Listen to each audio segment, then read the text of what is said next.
Donc, bienvenue toutes et à tous à l'Université de Mons. On est vraiment très heureux de vous accueillir pour ce tout nouveau cycle technologie. Donc, c'est un cycle qu'on veut devenir récurrent. On va y aborder les problèmes de technologie, les liens avec la société, etc. Alors, pour commencer, on a la chance d'accueillir Jean-Paul Lemont, qui nous vient directement de Toulouse. Alors, Monsieur Lemont, en fait, est mathématicien. Je pense que le micro va pas. Il est mathématicien de formation. C'est ça ? Pour un cycle technologie, c'est bien parti.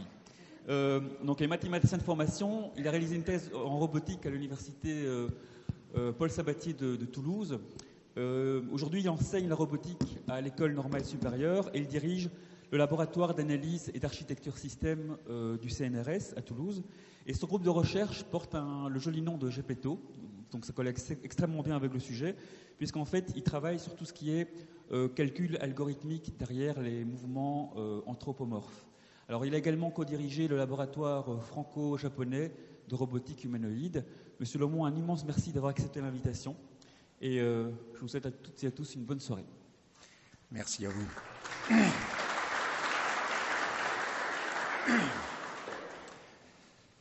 Donc, bonsoir.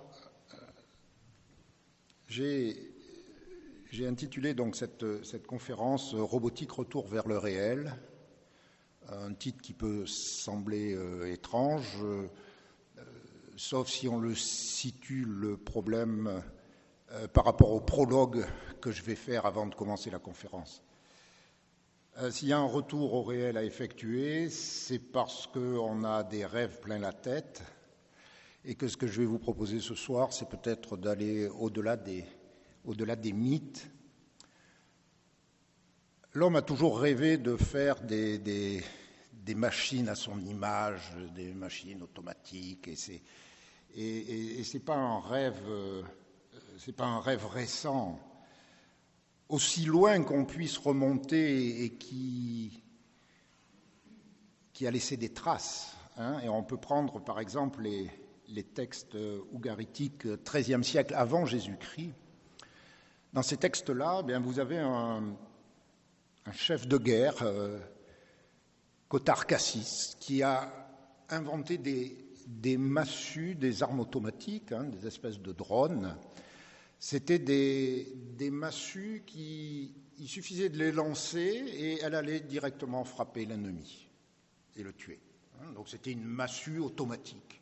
Vous pouvez voir des analogies. Ensuite, dans le panthéon grec, vous trouvez Héphaïstos, qu'on peut considérer comme étant le dieu de la robotique, puisque lui, son problème, c'est qu'il avait été jeté au pied de l'Olympe. Bon, il était boiteux, il avait des difficultés à marcher.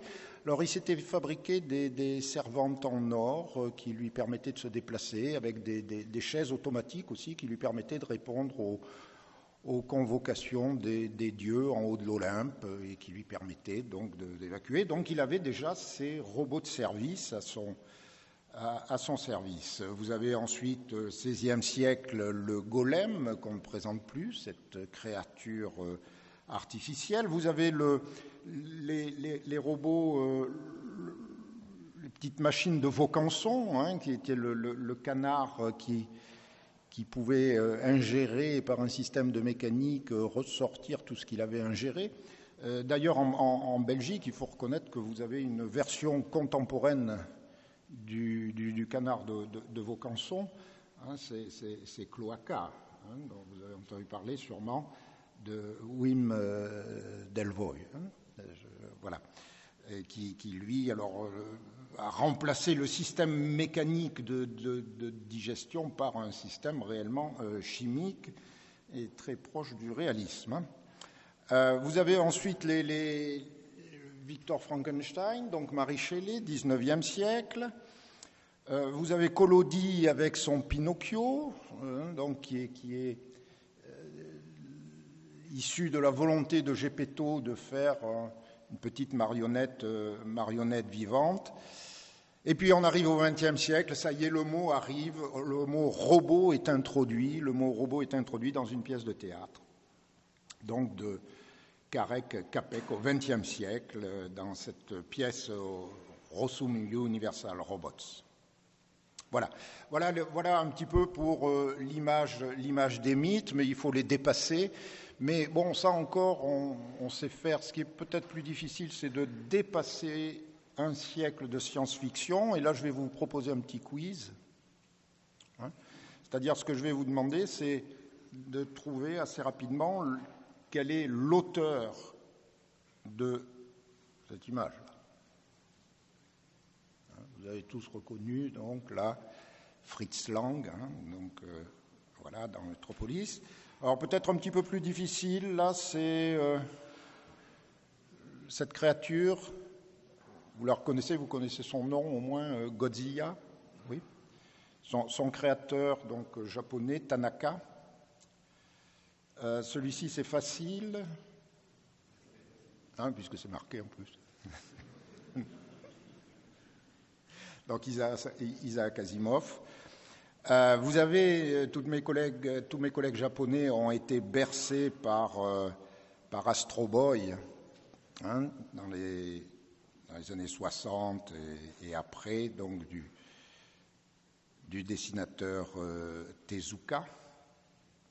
Plus près de nous, l'affreux Robocop de... J'ai vaguement entendu, oui, je crois que c'est ça. Paul Verhoeven.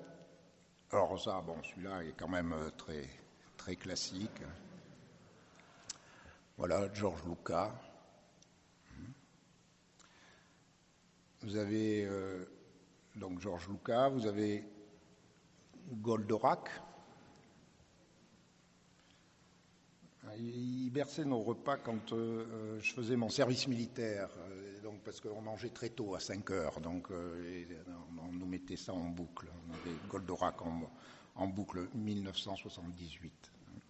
Voilà. Et vous avez, donc c'est Go Nakai. Vous avez ensuite Wall-E, d'Andrew Stanton. Vous avez iRobot, donc inspiré du fameux livre d'Asimov, et qui était de Alex Proyas. Et enfin, je terminerai avec une série que vous avez peut-être vue, la série Real Humans de Lars Lundström. Voilà. Alors vous sentez bien, après ce prologue, qu'il y a une nécessité impérieuse de revenir au réel. D'accord ? Voilà, revenons donc au réel et essayons de nous poser la question, qu'est-ce que c'est qu'un robot ? Un robot, avant tout, c'est une machine. Voilà, une machine. Donc vous allez être déçus par cette conférence. C'est une machine. Voilà. Alors j'insiste sur le fait que c'est une machine qui bouge et dont les mouvements sont contrôlés par un ordinateur. Alors vous allez me dire, oui, ben mon ascenseur aussi. Bon, allez, mettez un petit peu de bonne foi et essayez de... Ça va se préciser, mais essayons d'en rester là, parce que je voudrais insister sur un deuxième élément dans cette définition, c'est que c'est une machine qui bouge.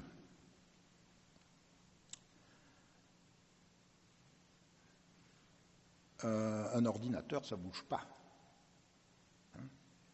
Quand vous surfez sur Internet, il n'y a rien qui bouge. Dans les technologies de l'information et de la communication, il n'y a pas la gravité. Donc attention, on n'est pas strictement dans le domaine des technologies de l'information et de la communication.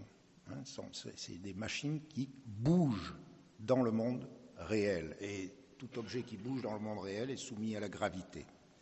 Alors on va essayer d'insister un petit peu là-dessus, et je vais commencer, voilà un petit peu le plan de mon exposé. Insister pour introduire ce concept fondamental qui est de mouvement. Ensuite, je vous montrerai un petit peu tous les grands champs d'application de la robotique, vous dire où nous en sommes, et puis conclure sur des questions légitimes qu'on peut se poser sur l'impact de ces technologies robotiques dans notre société. Bien, alors allons-y. J'ai dit, un robot, ça bouge. Bien, en voilà. Voilà des robots. Alors celui qui fait beaucoup de bruit, c'est celui-ci, là. Parce qu'il a un moteur à explosion, donc c'est le Big Dog, c'est de Boston Dynamics, dont vous avez peut-être entendu parler. Vous avez ici un robot qui plie du linge. Vous avez ici notre robot qu'on a à Toulouse, le robot HRP2. Ici, vous avez un robot qui grimpe aux arbres. On se demande pourquoi, mais peu importe. Vous avez ici des robots qui sont dans l'industrie agroalimentaire. Alors regardez ce que fait ce robot. Il trie des saucisses. Il met de l'ordre là où il y a du désordre. Il y a des saucisses qui arrivent dans le plus grand désordre et il doit faire le packaging. Et regardez, c'est quand même pas trop mal fait. Il les trie par 5, comme ça, alors qu'elles arrivent dans le désordre. Vous avez une extraordinaire main ici mécanique qui rattrape un objet au vol, un objet aussi difficile que un téléphone portable comme ça. Voilà, donc toutes ces machines-là, vous les avez vues, elles ont bougé. D'accord ? Donc on va s'arrêter un petit peu sur le mouvement. Le mouvement, en fait, quand on y réfléchit, c'est ce qui va nous permettre de distinguer l'inerte du vivant. Vous prenez ici à gauche, vous avez un galet. C'est le parangon des galets de la Garonne, le fleuve qui passe à Toulouse. Voilà. Il est conservé dans un musée. C'est un caillou, voilà, c'est l'emblématique caillou. Celui-là, il ne bouge pas. Alors vous allez me dire, il ne bouge pas. Si, il peut bouger s'il est entraîné par les flots, oui, bien sûr. Mais il n'a pas d'énergie propre qui lui permette de bouger. Et donc, en fait, le mouvement, c'est ce qui va distinguer l'inerte du vivant. Les plantes, ça bouge. Les animaux, ça bouge. Et qui plus est, le mouvement va nous permettre de distinguer les plantes des animaux. Les plantes, en général, ça reste en place. Quand un jardinier sort le matin pour aller voir son arbre, il sait où il va aller. Quand il va voir ses animaux en liberté, il ne sait pas trop où ils sont. Heureusement, il a clôturé le champ, il va les retrouver, mais les animaux ont pu se déplacer.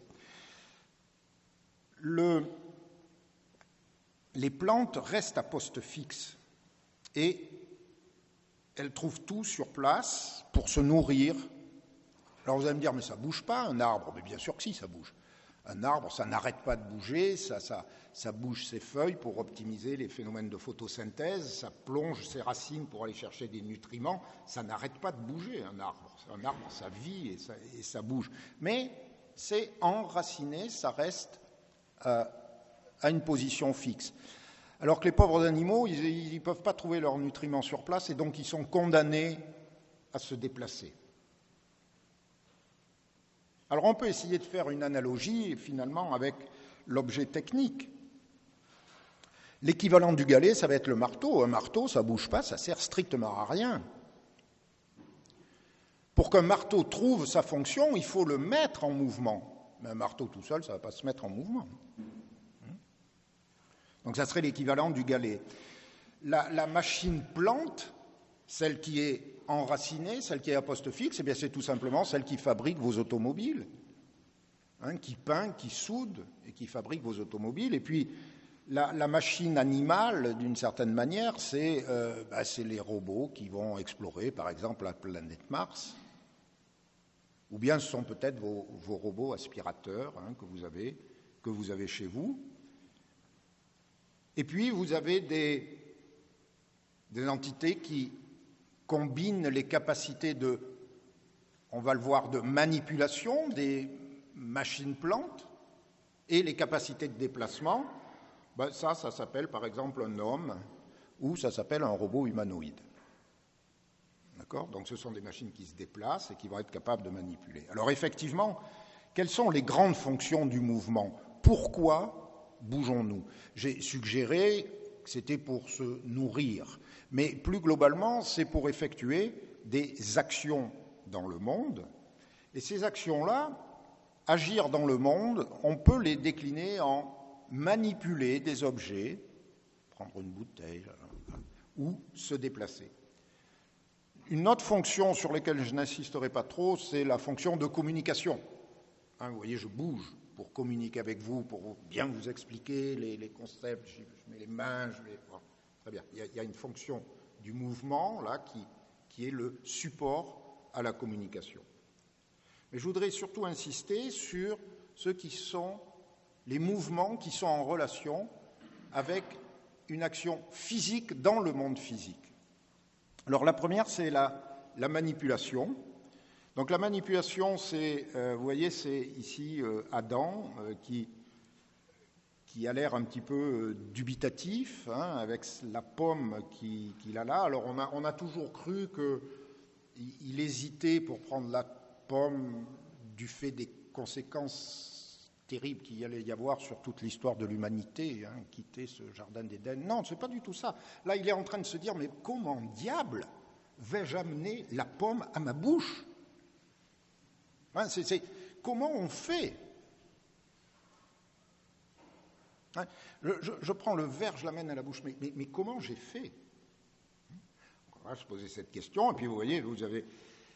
Manipuler, c'est la machine plante, c'est-à-dire qu'il va prendre l'environnement autour, et puis on va essayer d'amener le monde à soi. Alors c'est le problème, effectivement, des robots manipulateurs. Comment suivre une trajectoire de soudure, comment peindre votre voiture. Ensuite, vous avez la fonction donc de déplacement. La fonction de déplacement, c'est je suis ici, à cette table, et je pense que vous l'avez remarqué, je ne suis pas là. C'est-à-dire que si on doit me définir ma position au monde, il va me falloir 2 coordonnées GPS. Mais en plus, il y a une coordonnée qu'on oublie trop souvent parce qu'elle n'est pas très utile quand on se déplace en voiture avec son GPS. Mais il y a une coordonnée qui est tout à fait importante, c'est l'orientation. Je suis bien ici, mais là, je regarde dans cette direction. Et là, je suis ici et je regarde dans cette direction-là. Donc, pour me situer au monde, j'ai besoin de 3 coordonnées qui vont être celles-ci. Et donc, c'est la variation de ces coordonnées qui va fournir les fonctions de déplacement. Donc, manipuler, se déplacer. Alors, quels sont, au regard de ces grandes catégories, quels sont les grands champs de l'application de la robotique ? Eh bien, d'abord, vous avez l'exploration. Alors, l'exploration, c'est se déplacer dans un environnement. Alors, quel est le type d'environnement qui nous entoure ? Eh bien, là, on prend les grandes classifications de toutes les armées du monde, terre, air, mer. Il n'y a pas d'autre milieu dans lequel on se déplace. On se déplace sur terre, dans les airs et dans la mer. Mais allons-y. Alors, on va commencer par les machines du déplacement sur terre. Alors là, vous avez on est en 1997, vous avez un robot mobile qui est en train de se garer automatiquement en tractant une remorque. Alors vous savez qu'aujourd'hui, on peut acheter des voitures qui se garent toutes seules. Aujourd'hui, 2016. En 1997, dans le laboratoire là, dans lequel je suis, on a mis au point des techniques qui permettent non seulement de se garer dans n'importe quel type de parking, mais en plus en tractant une caravane et en marche arrière. On est loin de la commercialisation. Donc là, j'aime bien citer cet exemple, parce que vous voyez que 97, 2017, ça fait 20 ans. Les résultats de recherche ont été produits en 97. On n'a toujours pas de véhicules automatiques qui permettent de se garer avec une remorque. Donc ça vous donne une idée, parce que tout à l'heure, vous allez me poser la question, oui, mais alors, dans combien de temps peut-on espérer avoir ça chez nous ? J'anticipe la question. Ça va être très difficile pour répondre à cette question. Mais là, je vous avais un ordre d'idée. Il y a 20 ans, on sait faire ça.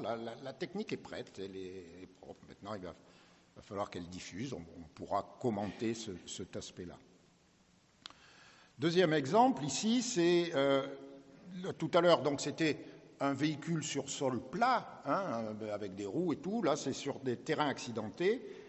Donc, c'était un projet de robotique d'exploration planétaire qui était conduit en partenariat donc, avec le CNES. Ce véhicule avait été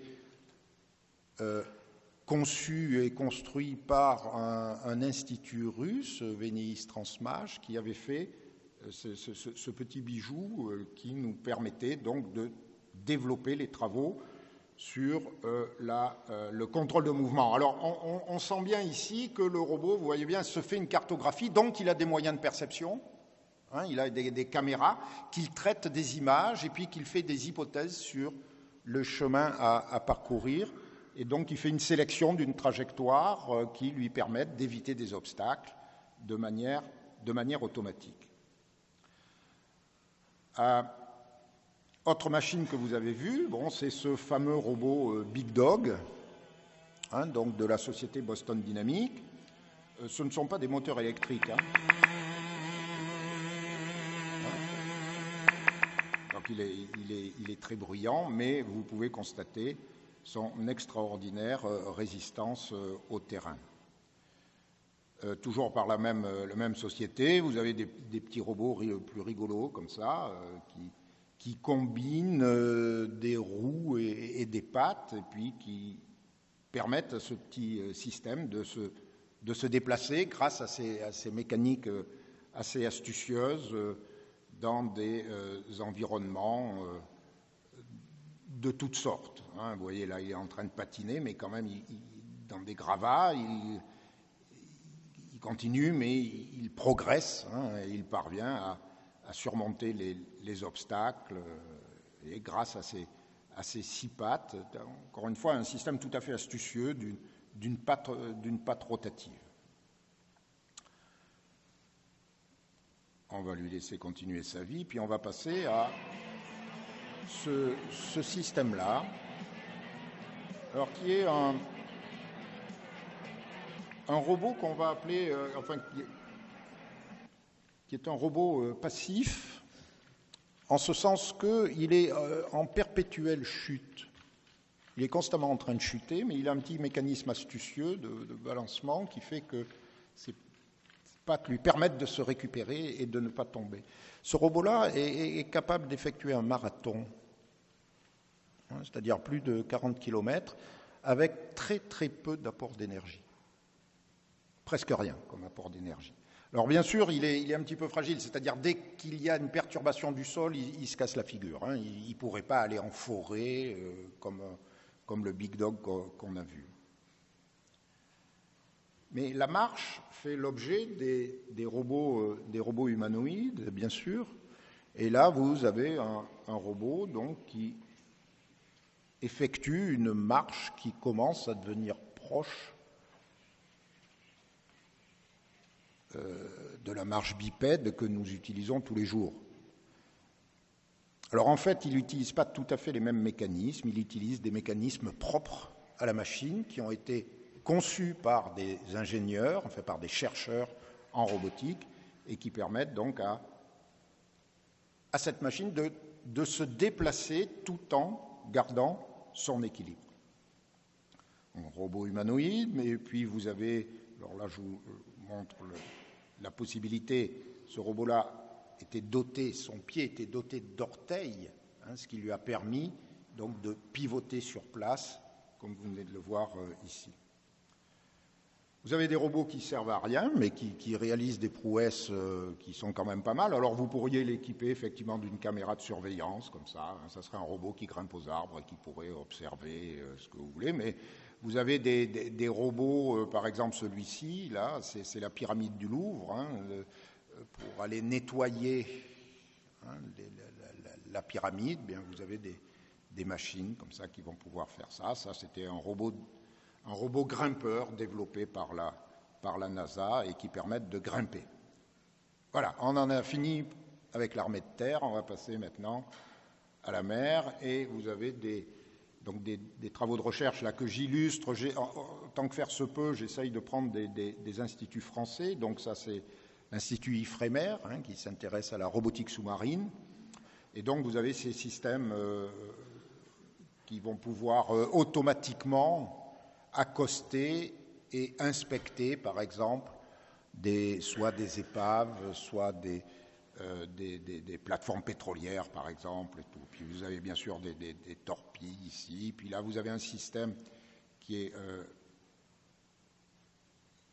pas très spectaculaire parce qu'il ressemble à rien. Il ressemble simplement à une petite plateforme flottante, mais qui est un petit bijou d'instrumentation dans la mesure où, en termes d'énergie, il peut rester des semaines et des semaines en mer grâce à des panneaux solaires et au système de géolocalisation qu'il possède pour effectuer des missions de longue durée.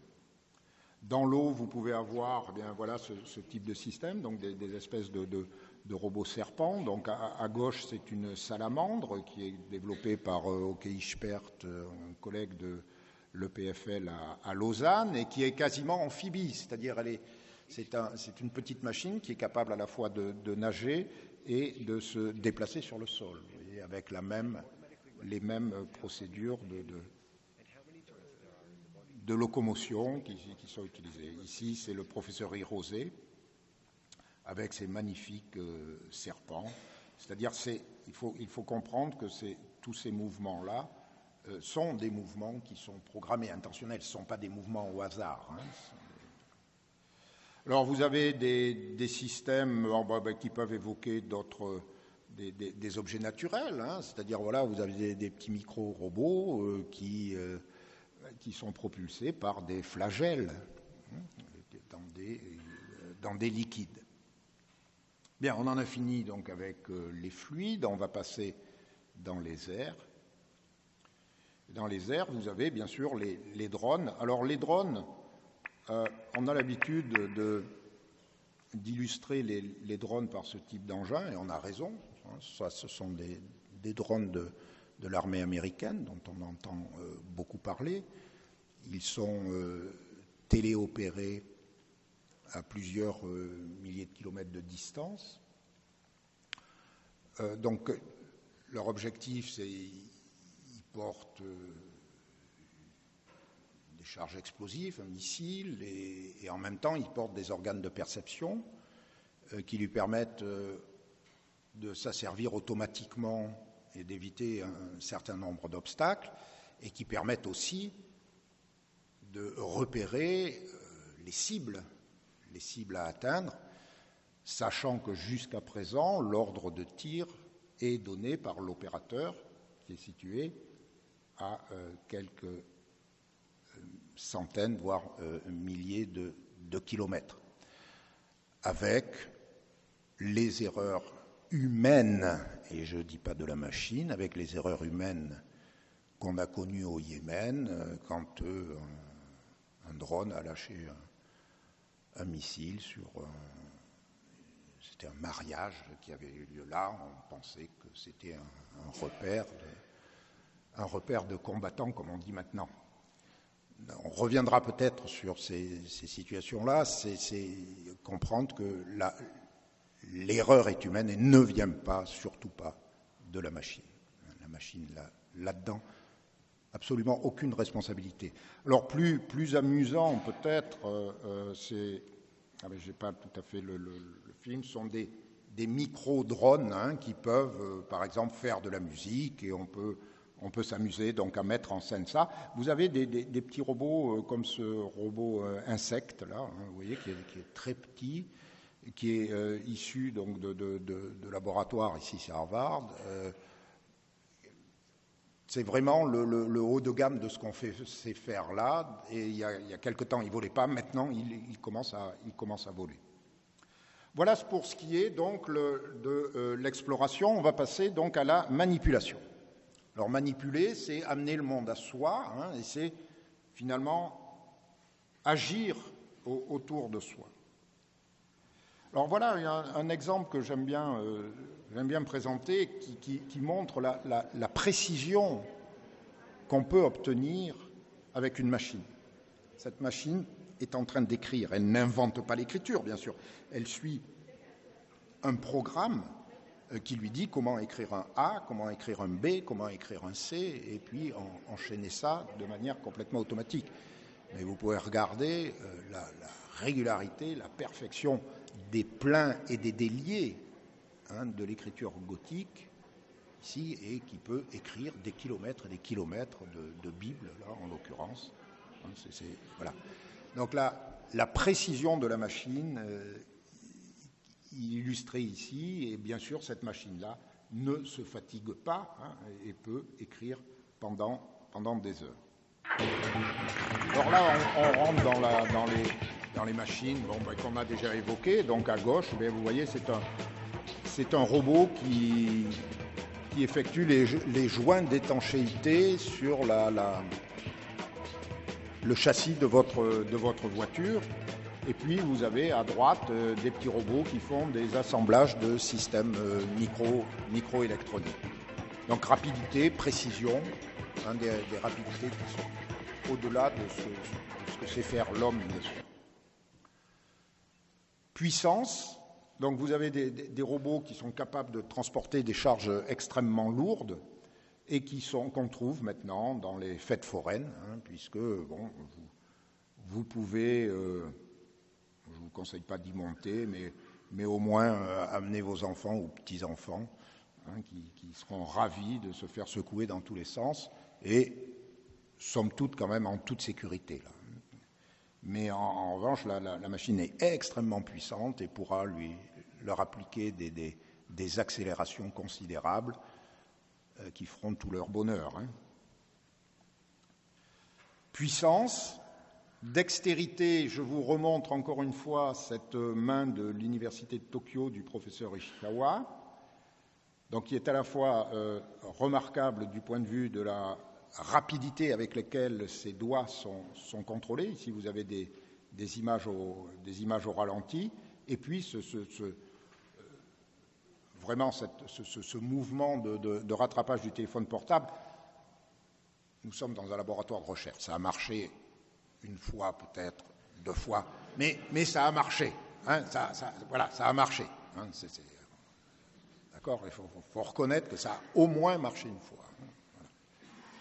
Voilà, alors là je vais vous montrer, en prenant peut-être un petit peu de précaution ici pour les âmes sensibles. En fait, j'arrive pas à arrêter là. Comment ça se fait?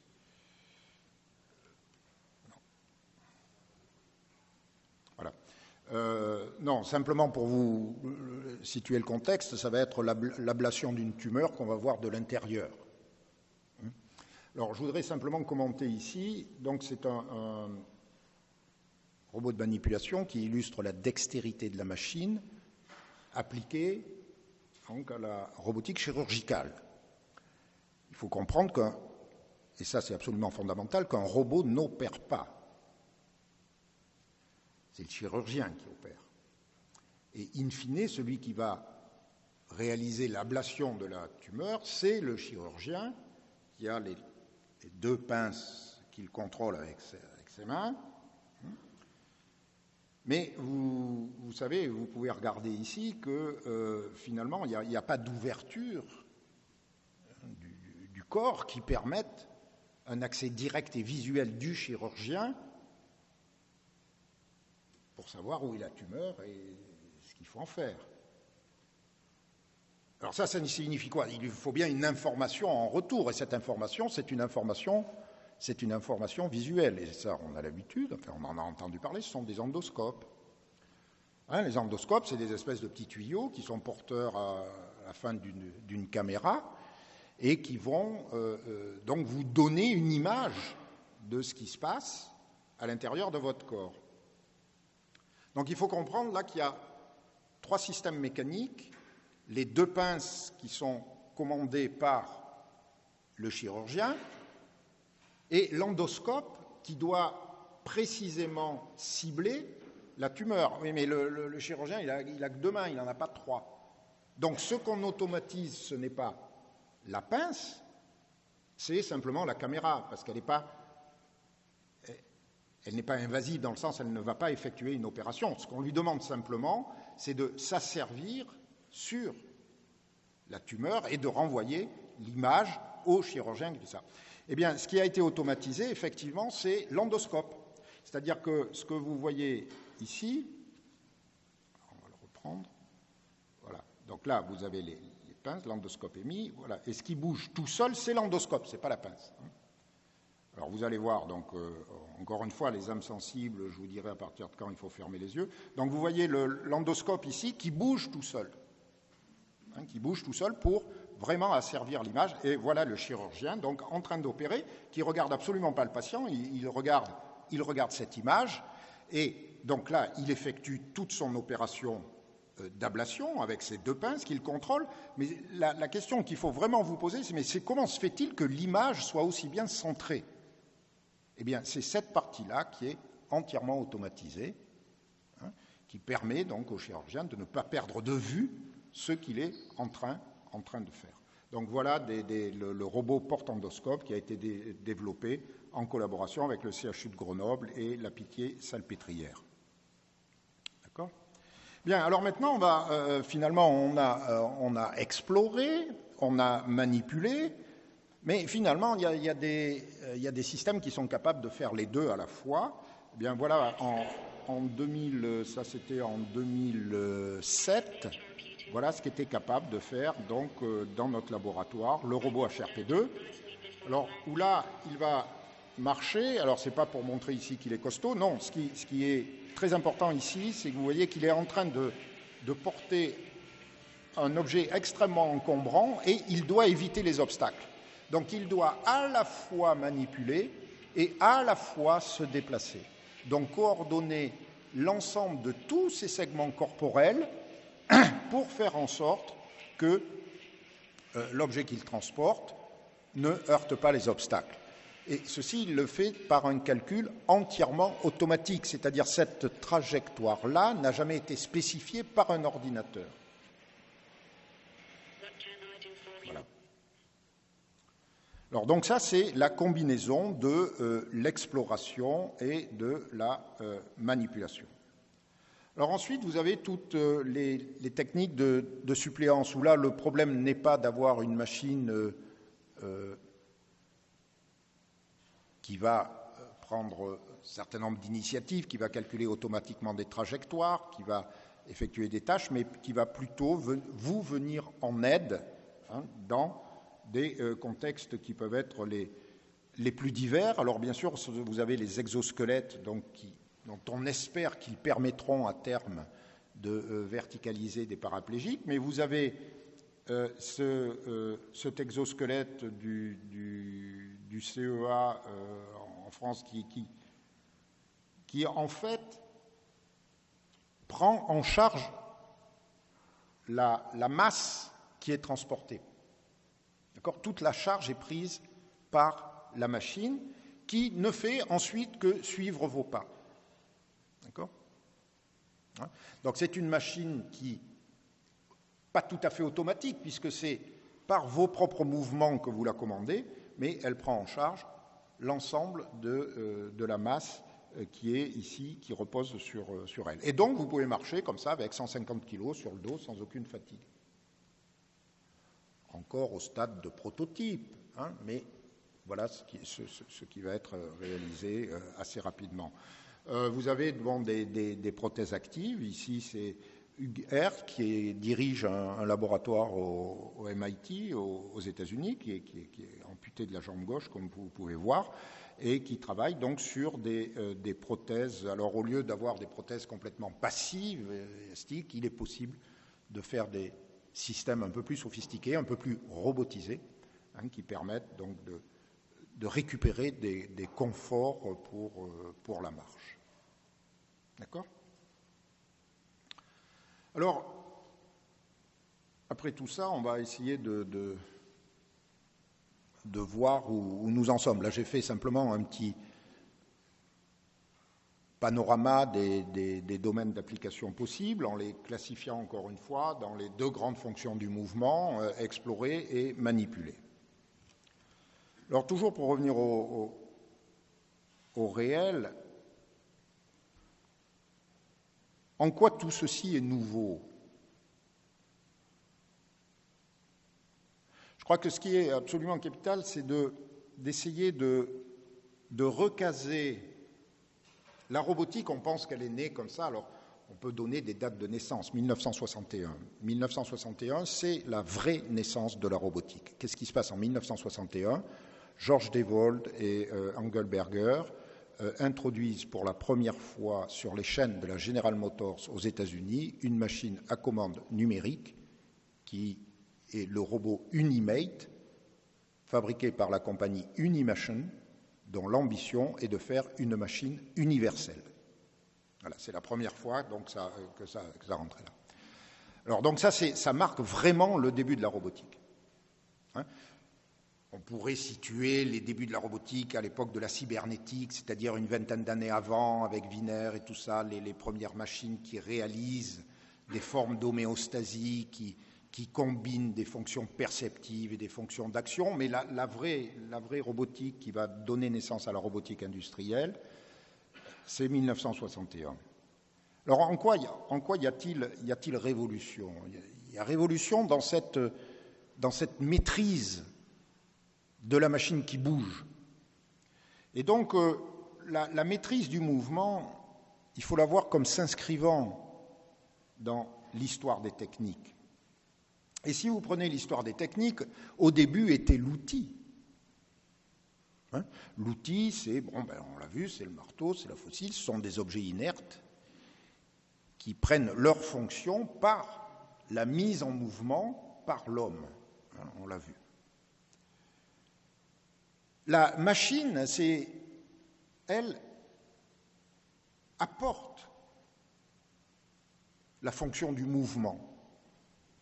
La machine à vapeur, hein, donc là c'est la maîtrise de l'énergie qui fait qu'on peut faire une machine qui, par l'intermédiaire de systèmes mécaniques complexes, une chaudière qui crée des pressions qui vont animer des pistons, qui vont être relayés par des bielles, qui vont faire rouler des roues sur des rails, et boum, ça y est, c'est parti.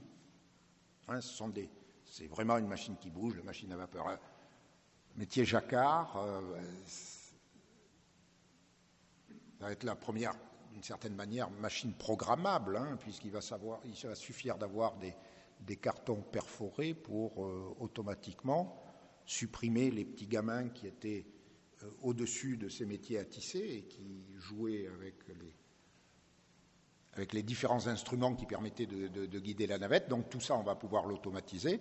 Et un petit peu comme un piano mécanique, hein, ou un orgue de barbarie, vous avez des bandes perforées qui vont faire de la musique ou faire des brocards. Hein, c'est pareil. Donc là, ce sont des machines en ce sens qu'elles ont leurs propres fonctions de mouvement, hein, qui sont programmées mécaniquement, hein, mais elles se mettent en mouvement. Et elles restent en site propre jusqu'à présent. C'est-à-dire ce sont des machines, encore une fois, qui n'explorent pas, qui ne bougent pas. Elles bougent, si, bien sûr, elles bougent, mais elles ne vont pas aller voir à côté, quoi, hein. Elles restent à poste fixe pour ce qui est des bras manipulateurs. Alors je donne un contre-exemple ici, c'est les chariots qu'on trouve, qu'utilisent les caristes et qui peuvent être parfaitement automatisés pour transporter ça. Mais encore une fois, on restera en site propre, hein, vous le verrez tout à l'heure dans un certain nombre d'applications, dans des hangars où finalement il n'y a pas trop d'humains. Mais au fur et à mesure donc qu'il y a une maîtrise du mouvement et qu'on est capable d'explorer des environnements de plus en plus complexes, eh bien on arrive, grâce à la maîtrise de la fonction mobilité, à avoir des engins qui existent. Hein. Vous savez très bien que les robots, depuis Sojourner, vous avez eu plusieurs robots qui ont exploré la planète Mars, Opportunity, Curiosity, enfin, d'autres. Vous avez la multiplication des drones, dont on entend parler. Et puis, alors, ce robot-là, c'est un robot, vous pouvez l'acheter dans le commerce, hein, c'est un robot aspirateur. Et c'en est un vrai robot dans quel sens ? Dans le sens où, bon, j'en ai pas, hein, mais je suis renseigné sur la manière dont il fonctionne. Hein. Vous l'allumez, bon, il a un endroit où il peut se recharger, et puis vous partez, et puis hop, c'est parti, il va vous nettoyer votre pièce, c'est-à-dire qu'il est capable de se repérer dans son environnement, d'explorer et de nettoyer partout où il faut nettoyer, et de revenir à sa station pour se recharger quand les batteries sont assez faibles. Donc ça, vous pouvez déjà l'acheter. Mais comprenez bien que la grande révolution ici, c'est que c'est un objet qui peut venir vers vous. Ce que votre micro-ondes ou votre machine à laver est incapable de faire. Votre machine à laver, elle bouge, oui, mais elle ne s'est jamais déplacée pour aller dans votre salon. Ou alors, il y a un problème. Non, là, comprenez que là, il y a vraiment quelque chose là, qui est un changement qualitatif, c'est-à-dire des machines viennent vers vous sans que vous l'ayez demandé, vont partager votre espace personnel. Vous voyez l'importance de la fonction exploration. Ça, c'est nouveau. Alors, on va la trouver sur la Google Car, on va la trouver sur les voitures autonomes. On pourra revenir là-dessus, parce que vous n'aurez jamais de voiture autonome.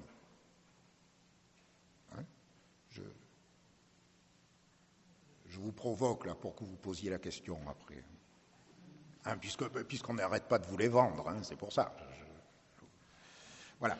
Alors, revenons sur les machines en site propre. Donc ça, on en a parlé. Ce sont les robots qui, encore une fois, qui sont dans l'industrie automobile. Et bon, donc ça marche.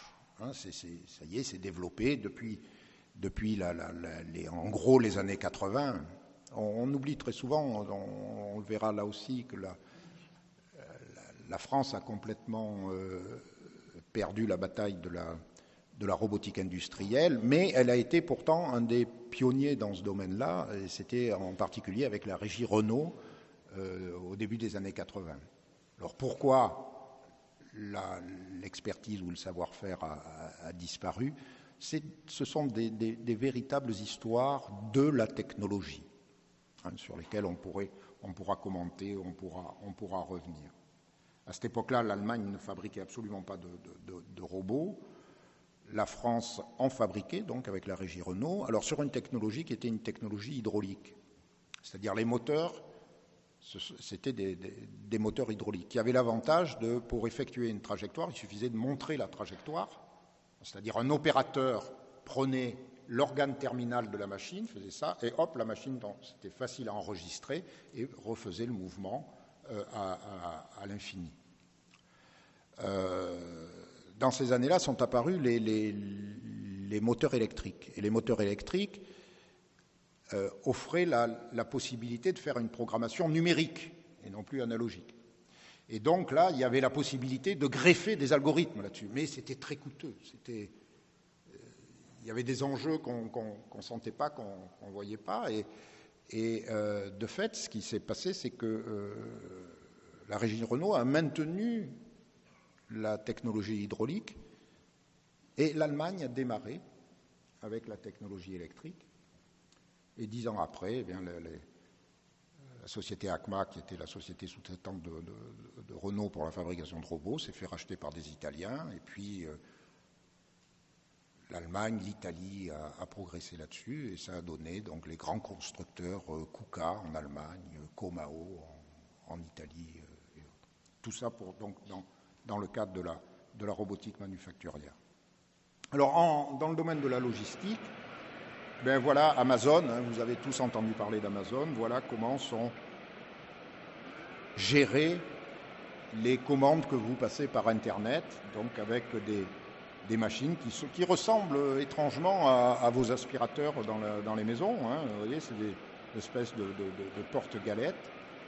Alors, qui fonctionnent qui restent en site propre, en ce sens que toutes les trajectoires, vous voyez des petites marques que vous avez ici au sol, sont autant de points de repère qui sont en fait la route, ils suivent des bandes blanches, si vous voulez.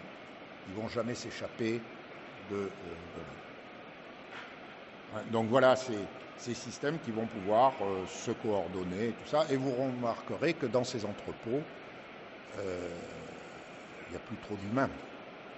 Il n'y a plus trop d'opérateurs. Ce qui permet donc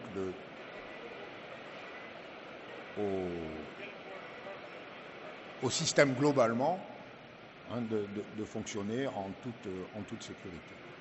Donc l'opérateur est juste là pour faire les dernières manipulations des objets. Alors on pourrait dire, bon ben ça y est, c'est fait, la robotique manufacturière, la logistique, bon tout ça c'est acquis, il n'y a plus de marge de développement pour la robotique industrielle. Ça serait quand même se tromper dans la mesure où si vous regardez comment sont fabriqués vos ordinateurs ou vos téléphones portables, ils sont fabriqués dans des usines de ce type-là. Ça, ce n'est pas une usine du 19e ou début du 20e siècle, c'est une usine parfaitement contemporaine, puisque cette photo a été prise en 2006. Voilà, ça laisse un petit peu rêveur. On en a entendu parler, on a entendu parler, mais voilà comment sont fabriqués aujourd'hui votre téléphone portable et votre ordinateur. Ça ouvre des questions qu'on pourra aborder. Eh bien là, il y a un marché qui est en train de se dessiner. C'est plus les robots qui sont dans des cages, si vous voulez, qui évitent les humains. Non, donc là, un des objectifs, ça serait de faire des machines automatiques qui puissent collaborer avec des humains. Mais voilà ce type de machines, qui sont des petits robots manipulateurs, des robots humanoïdes de torse munis de 2 bras, d'une tête, et qui, d'ores et déjà, cette photo-là que je vous montre à gauche date de 2006, celle-ci date de 2015. C'est-à-dire, vous avez ici des robots qui travaillent à côté d'opérateurs. Ça veut dire quoi? Ça veut dire qu'il y a eu énormément de progrès qui ont été faits sur les normes de sécurité. Ce sont des robots qui ne sont pas dangereux. On n'a pas besoin de les mettre dans des cages.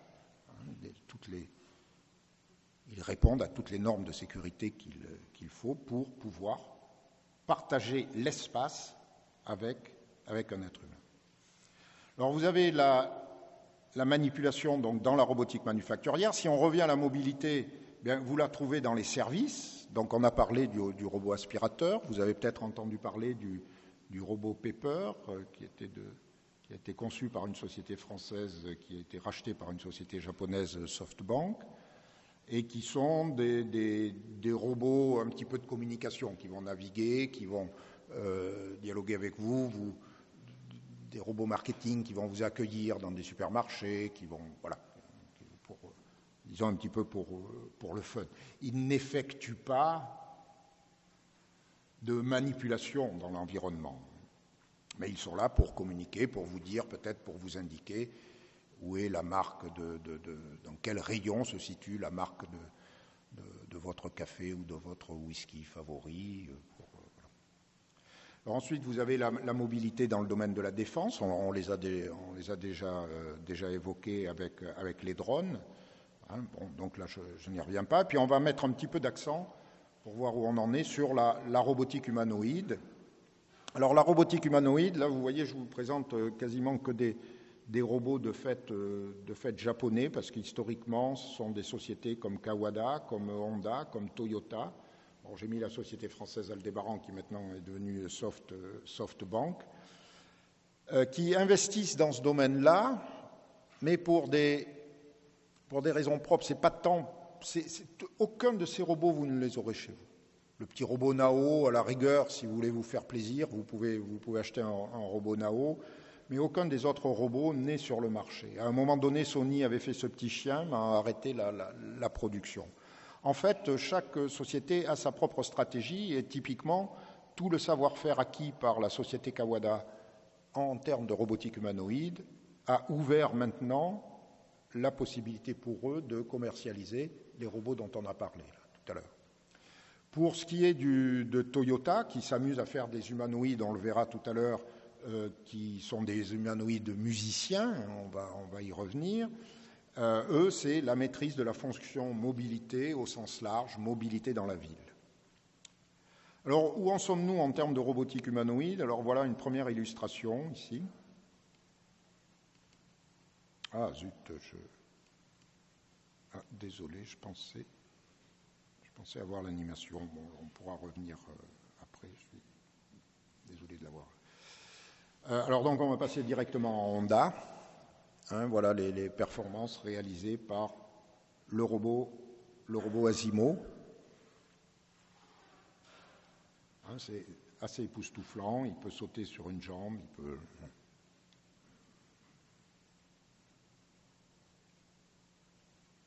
Voilà. Donc ça, c'était 2011. Voilà en 2012, oui, si, c'est ça, 2012, le robot de notre laboratoire à Toulouse. Alors, vous savez que Toulouse est surnommée la ville rose à cause de ces murs de briques. Donc là, on a fait un faux mur de briques et donc vous voyez que le robot va être capable de le traverser dans une posture qui est quand même un petit peu délicate. Et ce qui est illustré ici au niveau des travaux de recherche fondamentale dans le domaine de la robotique, c'est encore une fois la maîtrise du mouvement dans la capacité qu'a cette machine de ne pas s'écarter des postures qui vont lui permettre de passer à travers ce passage extrêmement étroit. Donc le robot est suivi derrière par un opérateur qui, lui, ne peut pas passer à travers le mur, vous l'avez vu, mais le robot, lui, a pu parfaitement y passer. Alors,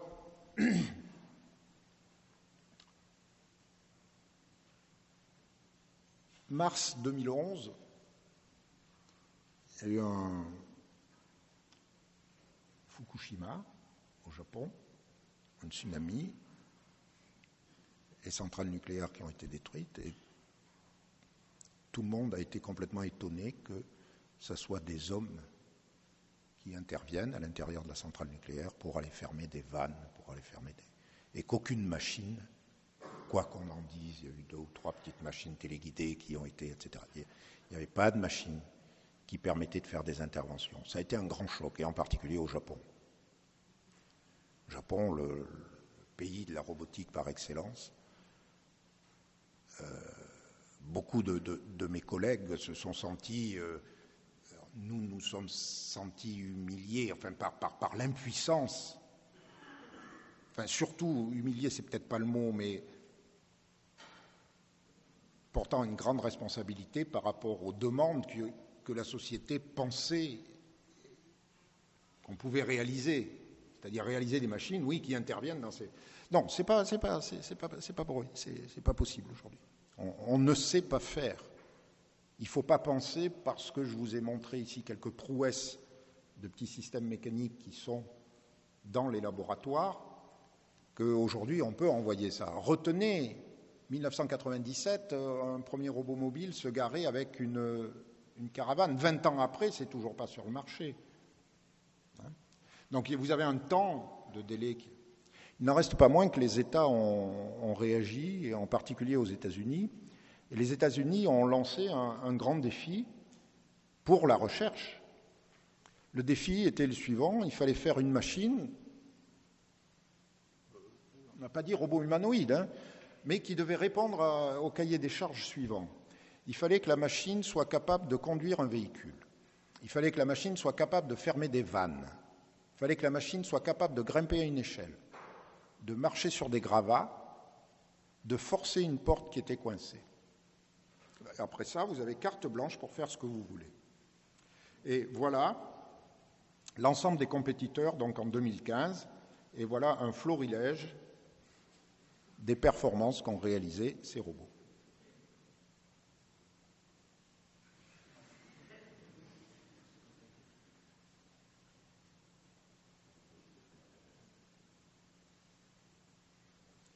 Voilà quel est l'état actuelle de la recherche, parmi les meilleurs laboratoires. Alors,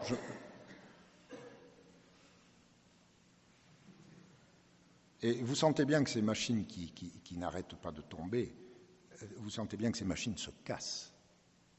Un des grands défis de la robotique humanoïde, finalement, c'est d'être capable de tomber, mais aussi de se relever.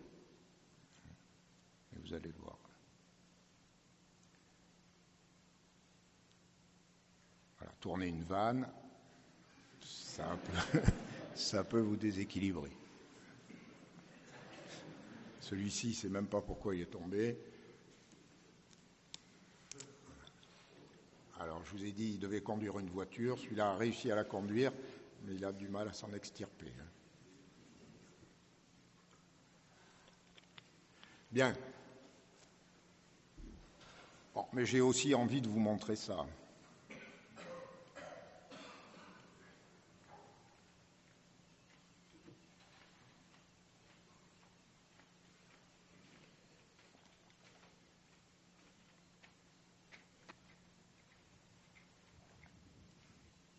Vous voyez, c'est récent, c'est 2016.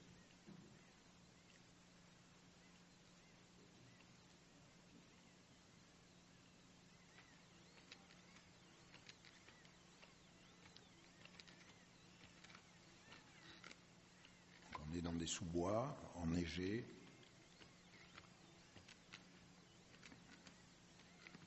C'est sûrement là, un des plus beaux exemples, vous voyez, de perte d'équilibre. Alors c'est un petit peu, c'est pas tout à fait comme le lancer de l'objet qu'on rattrape au vol, hein, mais on peut quand même constater que ça a au moins marché une fois, quoi. Donc c'est clair que on va de plus en plus vers des prouesses, alors qui permettent, vous voyez, de lever des masses. Et voilà la combinaison des fonctions donc de locomotion et de manipulation d'objets.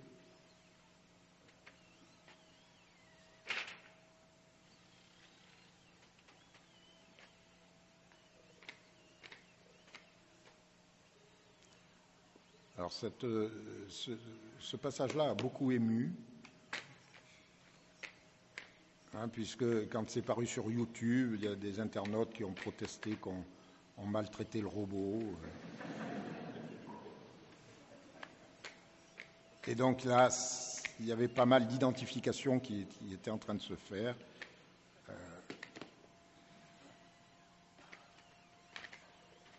Alors vous constaterez que pour effectuer cette tâche, le robot a vraiment un système de perception. Hein, ce qu'il il est en train de traquer, c'est pas très compliqué, les codes barres là, que vous avez sur la boîte. Hein.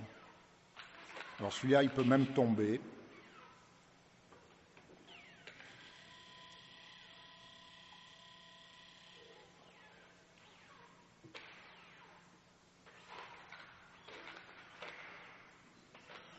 Et se relever. Mais vous sentez bien que s'il y avait eu un petit chat ou un petit bébé dessous, ça lui faisait mal, hein, quand même. Hein. Donc en termes de sécurité, ne pensez pas que vous l'aurez bientôt chez vous. Voilà. Alors je m'oriente un petit peu vers la conclusion, mais toujours pour réinsister sur retour au réel. Et là, je voudrais situer un philosophe français qui est un des plus grands penseurs de la technique, donc Georges Simondon, et qui disait en 1968 qu'il faudrait démythiser le robot et tout ce qui tourne autour du robot, c'est-à-dire toute la première partie, le prologue que je vous ai fait. C'est de la très mauvaise littérature qui fait du tort à la technique et qui fait du tort à la manière dont la technique peut être pensée par nos contemporains. Alors qu'est-ce que j'entends par la mauvaise littérature ? La mauvaise littérature, on en a entendu parler, alors ce n'est pas de la mauvaise littérature en soi, comprenez-moi, mais si on pense que la robotique, c'est ça, voilà, on peut toujours s'amuser, on peut toujours rêver, mais il y a une espèce de confusion et qui est en grande partie entretenue par les mots qu'on utilise. Les mots qu'on utilise, ce sont des mots, la machine est intelligente, la machine est autonome, elle prend une décision, elle est consciente, elle est douée d'empathie, d'émotion, elle peut apprendre. On n'a plus des armes, on a des robots tueurs. Voilà. Et tous ces mots-là entretiennent une réelle confusion. Et je voudrais conclure avec 3 domaines qui sont retour au réel par rapport à robotique et travail. Comment se posent les problèmes? Quelle peut être la nature de la relation entre le robot et la machine, entre l'homme et la machine? Et puis terminer sur robotique et défense. Alors prenons robotique et travail. La robotique, donc les robots, font des tâches que l'homme ne fait pas. Alors il peut faire des tâches que l'homme ne sait pas faire. Avec des robots sous-marins, on peut aller explorer des abysses où l'homme ne peut pas aller. Il y a des robots qui explorent la planète Mars, l'homme n'y est jamais allé. Il n'ira peut-être jamais, d'ailleurs, on envoie des machines. Mais il y a des robots qui ont supprimé des emplois dans l'industrie manufacturière, on l'a vu, et il ne faut pas se voiler la face. Les robots ont des performances qui font qu'il y a des emplois qui vont être supprimés. C'est un fait. Mais la robotique crée aussi des emplois. C'est un fait. Il faut des robots, il faut fabriquer des robots, et puis il faut des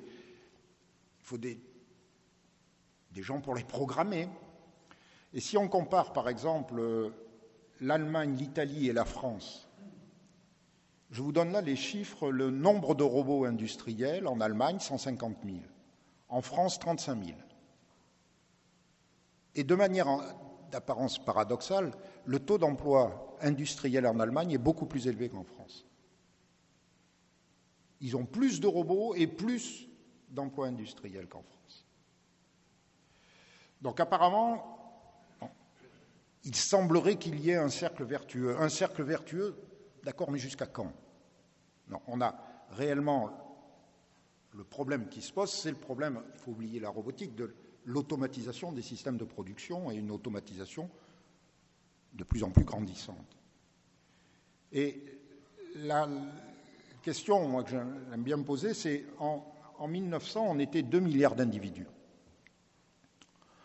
À l'horizon de 2050, on devrait être aux alentours de 10 milliards. Et la question que je pose, c'est comment on fabrique des milliards de téléphones portables. Vous avez vu comment sont fabriqués les téléphones portables aujourd'hui. C'est le nouvel esclavage humain. Ça se passe en Chine, c'est un peu loin de chez nous, mais on en a tous entendu parler. Donc comment on va fabriquer des milliards de téléphones portables? Non, il faut arrêter. Il faut arrêter. Arrêter la croissance, arrêter la production, d'accord. Mais si on arrête, c'est qui décide de qui n'en aura pas? Est-ce que vous voulez rendre le vôtre? Oui, peut-être, mais il y a vraiment des choix qui sont... Donc les vraies questions, en France, vous le savez, je pense que vous en avez entendu peut-être un petit peu parler, parce qu'on est quand même assez voisins, vous n'êtes pas trop loin de la frontière, on est en période d'élection présidentielle. Et donc il y a des grandes questions, comment repenser la notion de travail à ces échelles, comment repenser la distribution de richesses.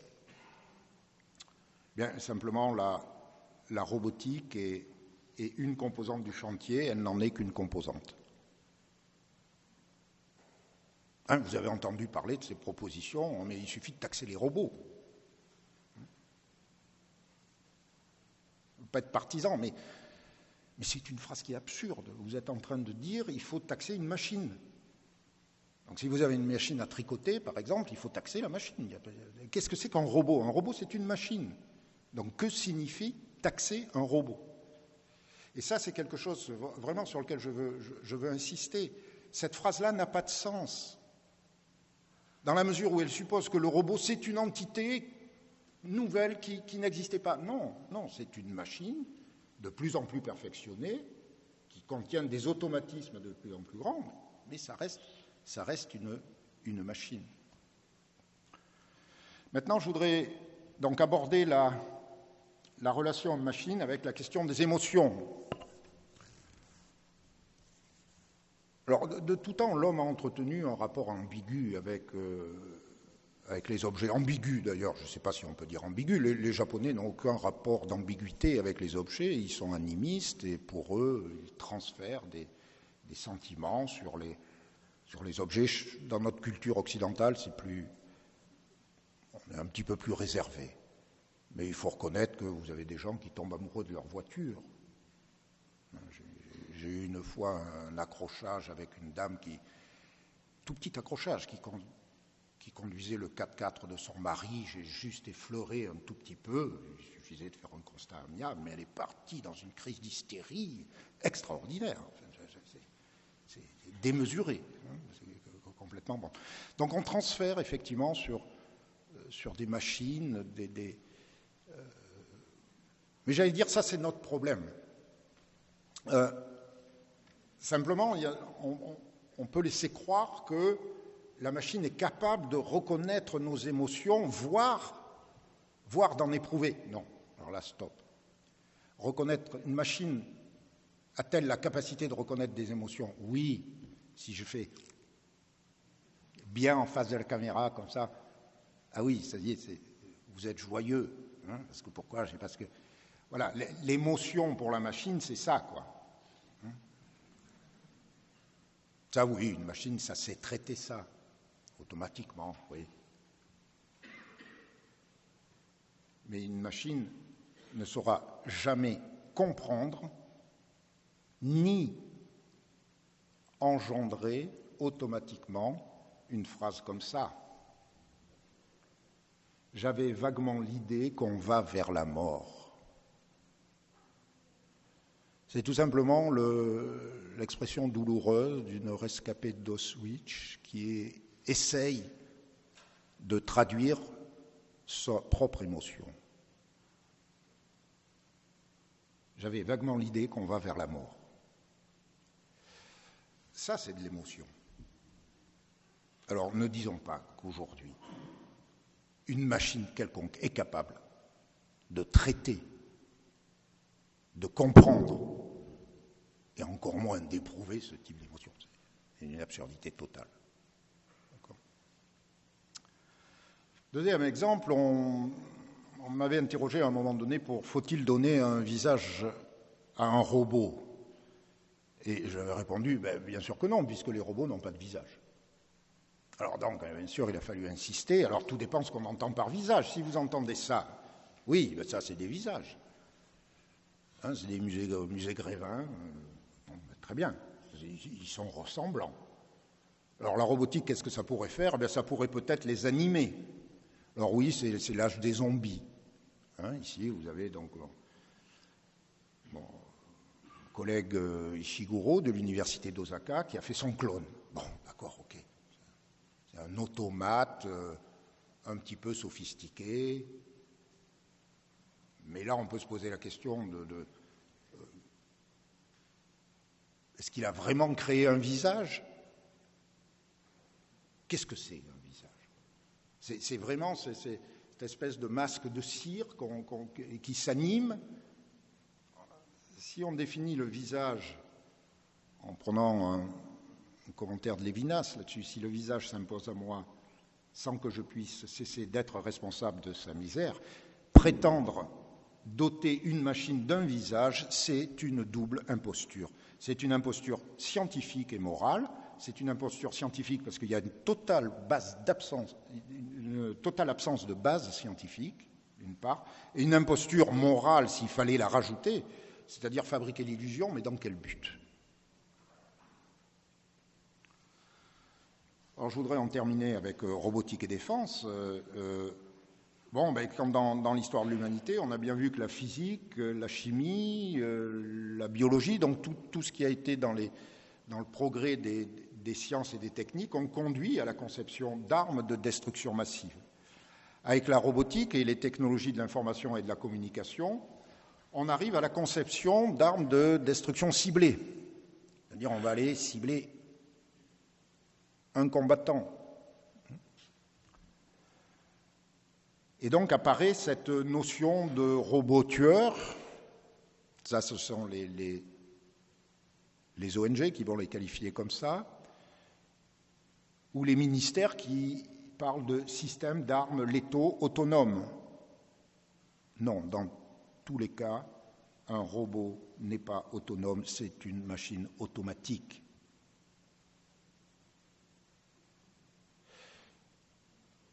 on pourra, je reprends l'exemple du drone qui était téléopéré, on peut supprimer l'opérateur, il suffit qu'il y ait un système de perception qui identifie une personne, une cible, et qui déclenche le tir automatiquement. On pourra dire que c'est un système autonome, ou du moins c'est ce qu'on dit, parce qu'il est parti d'une base à 600 km, et puis il a navigué, et puis il a trouvé la cible, et puis il a tiré. Oui, mais c'est un système automatique au même sens que les mines antipersonnelles.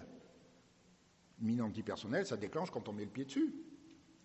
Mais il y a, ce qu'on oublie souvent, c'est qu'il y a quelqu'un qui a décidé de mettre des mines antipersonnelles, et il y a quelqu'un qui a décidé d'envoyer un drone et d'identifier une cible.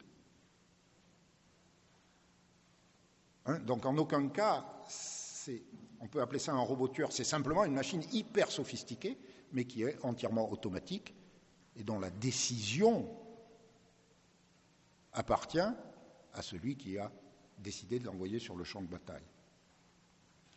Alors, ceci dit, ça avance, et les sociétés ont toujours réagi par rapport à ça. Mais en 1139, c'était le pape, je crois que c'était Jules II, ou je ne sais plus, qui a interdit l'usage de l'arbalète lors du deuxième concile de Latran. Alors pourquoi ? Parce que c'était quand même pas très moral qu'un manant puisse, à distance, à 50 mètres, tuer un chevalier. Non, un chevalier, ça se tuait au corps à corps, et surtout pas entre un chevalier et un manant, quoi. On ne va pas rigoler. Donc, non. Donc,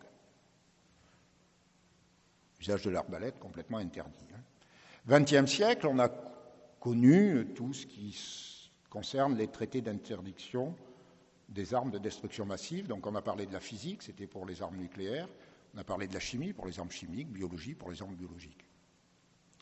Alors là, il est à noter quand même une initiative française à l'ONU en 2014, vous voyez, qui commence à ouvrir des premières discussions sur, à la conférence du désarmement à l'ONU, donc pour ces fameux systèmes qu'ils appellent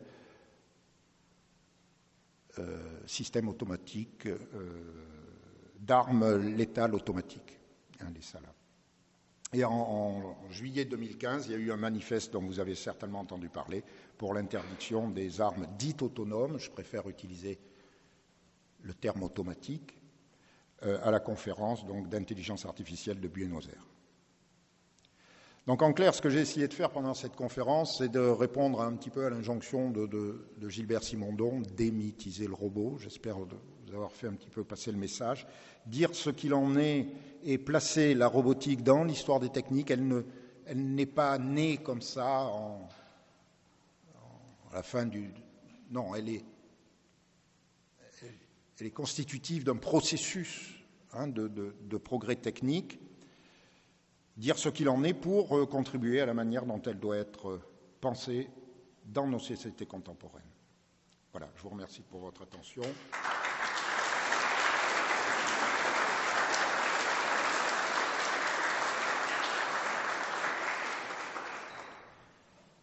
Et pendant qu'on prend des questions, je vais passer un petit film qui a été réalisé donc en 2012, tout en... Alors, qui ouvre le bal des questions ? La première étant la plus difficile. Oui.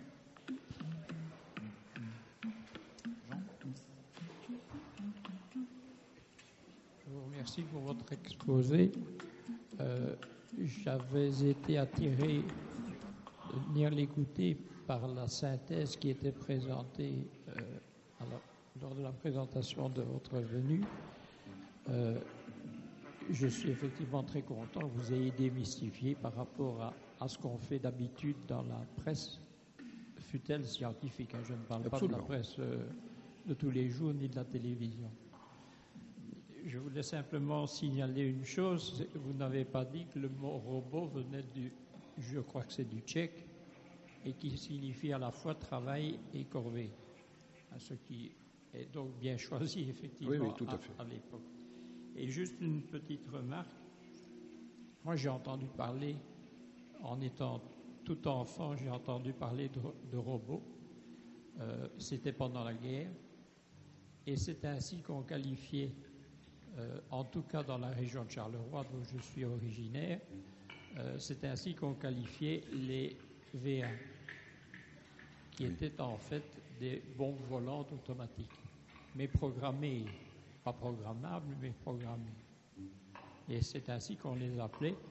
Et de manière un peu plus humoristique, on appelait également comme ça un tram qui passait devant chez moi parce qu'il faisait beaucoup de bruit.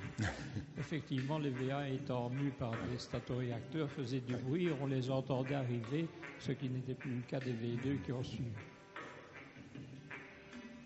En ce qui concerne la remarque que vous avez faite à propos de Fukushima, on pourrait peut-être dire que la raison de l'échec de ces tentatives de sauvetage et de réparation est due au fait que les centrales nucléaires ne sont pas conçues pour être sauvées, disons, par des machines automatiques. Les vannes sont mises pour être manipulées par des hommes, les portes sont faites pour être ouvertes par des hommes, des choses comme ça. Et c'est pour la raison pour laquelle on est passé à une solution humanoïde pour essayer d'aller arranger les choses.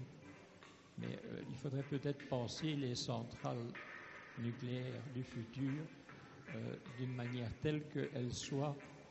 On n'a pas prévu ce qu'on demande maintenant pour pas mal d'objets manufacturés. On n'a pas prévu le cycle design, c'est-à-dire la conception pour la fin également. On les a conçus pour fonctionner convenablement, mais on n'a pas conçu pour les démanteler ou les réparer. Voilà, je vous remercie. Juste un commentaire sur cette dernière remarque. Je ne pense pas qu'on puisse envisager que la centrale de Fukushima ait été construite avec en tête la perspective qu'il puisse y avoir ce tsunami. Alors bon, effectivement, tous les profondeurs de l'énergie nucléaire vont vous dire non, c'est beaucoup trop dangereux, donc on arrête, stop, très bien. Alors on va prendre un autre cas, on va prendre des tremblements de terre au Mexique, on va prendre des tremblements de terre, et là qui touchent simplement des habitations, qui touchent simplement ou celui des Philippines, hein, ou celui des... Voilà. La question qui se pose, c'est vraiment celle-ci. On peut espérer d'une machine qu'elle puisse effectuer des tâches dans un environnement qui a été taillé à notre mesure. Et donc, on ne demande pas à l'environnement de s'adapter à la machine. Ça, c'est ce qui se fait ou ce qui s'est fait, par exemple, dans l'industrie automobile. Et ce que la robotique permet aujourd'hui, de plus en plus, c'est que c'est la machine qui s'adapte à l'environnement. Et par exemple, la robotisation que je vous ai montrée au Japon, là, dans l'industrie, où vous avez le robot qui travaille avec des opérateurs, l'intégration de cette machine n'a pas nécessité de revoir entièrement le système de production. Voilà.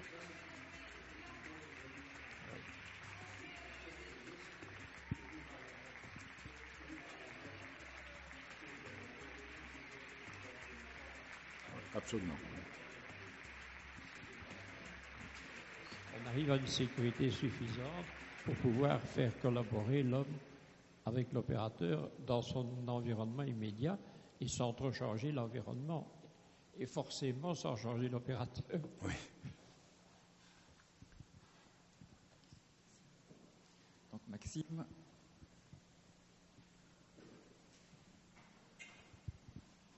Merci pour votre exposé, tout d'abord. En fait, j'aurais deux questions. Donc, d'abord, on a vu beaucoup de vidéos de Boston Dynamics. Je sais qu'en 2013, ils ont été rachetés par Google. Puis 2016, la situation est beaucoup plus obscure, donc on ne sait pas trop qui les possède majoritairement pour l'instant. Est-ce que vous auriez des informations là-dessus? Et qu'est-ce que ça pourrait avoir comme implication dans la suite de leur développement de robots? Et deuxième chose, je suis tout à fait d'accord avec ce que vous avez dit par rapport aux machines autonomes et aux machines automatisées, donc bien distinguer les choses, mais Qu'est-ce qui se passe si on intègre de l'intelligence artificielle aussi primaire soit-elle là-dedans? Donc, si on prend l'exemple d'AlphaGo, par exemple, et qu'on intègre AlphaGo dans un robot humanoïde, vous le considérez comme un robot autonome ou comme un robot automatisé? Comme un robot automatisé. Mais je vais d'abord répondre à la première partie. Marc Rebert, qui a été donc qui est le PDG, enfin l'homme de Boston Dynamics, a été extrêmement évasif. Il y a des rumeurs, il y avait des rumeurs de rachat par Toyota, puisque Toyota a racheté pas mal mais tout ça c'est du stade de rumeurs, et donc je n'ai pas d'informations particulières là-dessus. Ce que je sais, c'est que Marc Rebert tient à maintenir une forte composante recherche et développement chez Boston Dynamics, et alors que Google semblait imposer des termes très courts pour des commercialisations futures. Enfin, encore une fois, c'est de l'ordre de la rumeur et je n'ai pas d'autres informations là-dessus. Concernant la possibilité de doter ces machines-là d'intelligence artificielle, j'ai envie de vous répondre que depuis un peu plus d'une heure, je ne vous ai pas parlé d'autre chose que d'intelligence artificielle. Simplement, vous avez vu que je me méfiais des mots et donc que je ne les ai pas prononcés. Mais c'est évident que tout ce que je vous ai dit, toutes les prouesses que vous avez vues, sont de l'ordre de l'intelligence artificielle. Alors, doter des robots humanoïdes AlphaGo, c'est doter des capacités de calcul supérieures qui ont été acquises aussi par apprentissage, par des techniques algorithmiques. Des techniques algorithmiques, d'ailleurs, qui n'auraient pas pu voir le jour il y a une trentaine d'années. Pourquoi? Parce que les processeurs ne suivaient pas, tandis que maintenant, on a des capacités de calcul et de stockage qui sont telles, de rapidité d'accès à l'information, qu'elle commence à devenir tout à fait intéressante pour être intégrée sur des machines. Mais ça restera une machine automatisée. Si vous voulez, d'une certaine manière, je crois que ce qu'il faut peut-être distinguer, ce n'est pas la machine en soi, c'est la machine et son milieu. C'est-à-dire le robot, on a tendance à le voir comme un objet capable de faire quelque chose. Et quand on le regarde comme ça de l'extérieur, oui, c'est absolument magique. Mais je vais prendre l'exemple, j'anticipe la question que vous allez me poser sur les voitures autonomes.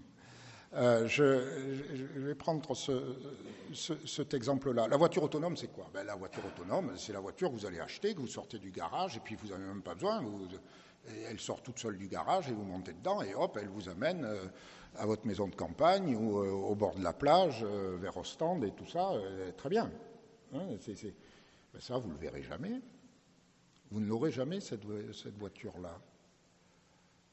Pour qu'elle soit autonome, il faut déjà qu'il n'y ait pas d'autres véhicules qui ne le soient pas.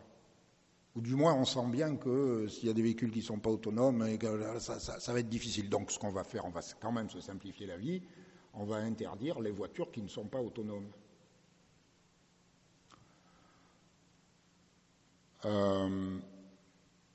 On va prendre, alors je ne connais pas suffisamment Mons, mais je me suis quand même baladé là dans les petites rues juste derrière la Grand Place et tout ça. Bon, on sent bien qu'il va y avoir une certaine difficulté là, à conduire dans ces rues-là. Tout simplement, on ne conduira pas dans ces rues-là. On n'ira pas en voiture et ça sera interdit. Et regardez tous les quartiers piétons que les villes. Maintenant, regardez comment évoluent les villes. Le futur des villes, c'est les piétons. C'est la marche. Disparition totale de la voiture.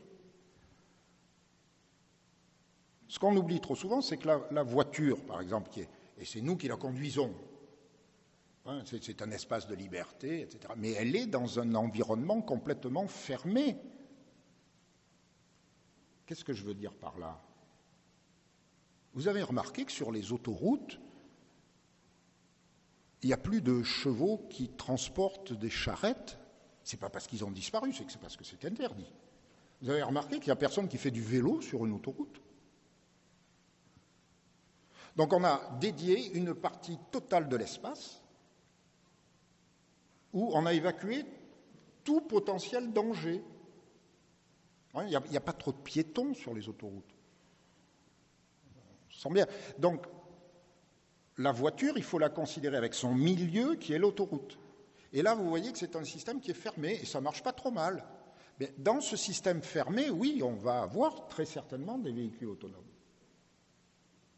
Le problème, ça sera la réalisation des derniers kilomètres, celui qui vous amène dans votre maison de campagne sur un lieu qui n'est pas carrossable et tout, ben vous irez peut-être à pied, ou ce chemin va peut-être disparaître, ou vous allez vendre votre maison de campagne, ou je ne sais pas. Et dans cette logique-là, vous allez voir que vous n'aurez plus de voitures en propre. Vous aurez des voitures à votre disposition, des espèces de tramways sans rail et individuels, mais qui seront la propriété de la ville. Vous voyez, un peu comme les Vélib, comme des choses comme ça. Et vous allez avoir, je suis très prospectif, je n'ai aucun élément qui vous permet, aucune étude, mais c'est vraiment une intuition profonde. Vous allez avoir une disparition de la voiture individuelle. Enfin, ça sera bien. On n'aura plus de voiture. Et il n'y aura plus de femme hystérique qui sortira en disant « vous m'avez... Voilà.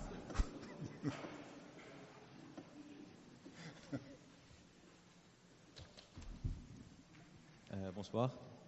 Je vous remercie pour votre présentation. En fait, ma question concerne les robots qui sont destinés juste à la communication, comme les Nao, les Piper. Là. Donc, en fait, pourquoi on a besoin d'un robot avec des mains, des pieds, etc., qui fait des choses qu'un simple smartphone ou une machine peut faire? Par exemple, elle peut nous indiquer l'endroit où ça existe une chambre dans un hôtel, etc. Ça on peut voir, on peut constater cette information sur une machine ou simple sans avoir besoin d'un robot. Et une deuxième question, c'est pour les robots qui conduisent des voitures. En fait, on a déjà des voitures autonomes qui peuvent circuler dans la ville avec un GPS. Pourquoi on a besoin vraiment d'un robot, toujours avec des pieds, des mains, etc., pour qu'il conduise la voiture? Non, la voiture autonome, enfin la voiture autonome ou la voiture automatique, c'est une voiture sans chauffeur. On est bien d'accord. Dans le cas que je mentionnais pour le grand défi de la DARPA, là, post-Fukushima, là, comme je l'ai présenté, le problème, c'est que vous ne pouvez pas avoir de véhicules autonomes au sens de la voiture autonome qui aillent dans des terrains extrêmement accidentés, complètement déstructurés, parce que là, il faut comprendre que c'est carrément des chars d'assaut qu'il faudra mettre. Alors oui, on pourrait faire un char d'assaut automatique, mais quand on sera sur site, il faudra bien qu'il y ait une machine qui sorte de ce char d'assaut pour... vous comprenez ce que je veux dire? C'est pas... l'idée d'avoir un robot qui est en charge de conduire la voiture pour que le système entier soit un système autonome, non, vous avez raison, c'est complètement absurde. Il vaut mieux faire une voiture autonome. D'une manière générale, quand vous êtes intéressé à une fonction, c'est clair que vous allez optimiser la machine pour réaliser cette fonction. C'est le cas des drones et c'est le cas des... Bon. Alors maintenant, pour revenir à la première partie, à la première question, pourquoi dans des tâches de communication, pourquoi pourquoi SoftBank ou Aldébaran ont fait le choix de cette forme du robot. Je crois que c'est un pari sur l'avenir, c'est la petite machine communicante, parce que quand vous faisiez la relation avec le téléphone portable, il faut faire attention, votre téléphone portable, il ne marche pas, il ne se déplace pas. Donc il faudrait faire une machine qui déplace les fonctions du téléphone portable. Vous donner l'heure qu'il est, vous faire penser que vous avez des médicaments à prendre, vous connecter sur Skype pour voir vos enfants ou vos petits-enfants qui sont situés à des centaines de kilomètres. Oui, effectivement, des robots de communication. Pourquoi leur donner cette apparence avec les deux mains? Foncièrement, je pense que c'est des questions qui sont issues d'études marketing et qui ont fait que ça diffuse, parce que je serais a priori assez tenté de dire avec vous que ça ne sert pas à grand-chose. Il semblerait que les gens... Enfin, il va y avoir un peu plus d'expressivité, effectivement, dans les mouvements. Ça peut être peut-être plus agréable. D'une manière générale, ce qui va faire en sorte que la robotique va se développer dans le futur, ça reste encore la robotique industrielle et non pas la robotique personnelle. Si on regarde les montants en termes de marché, on est sur des facteurs de 1 à 10 au profit de la robotique industrielle, sur les enjeux là que je vous ai mentionnés.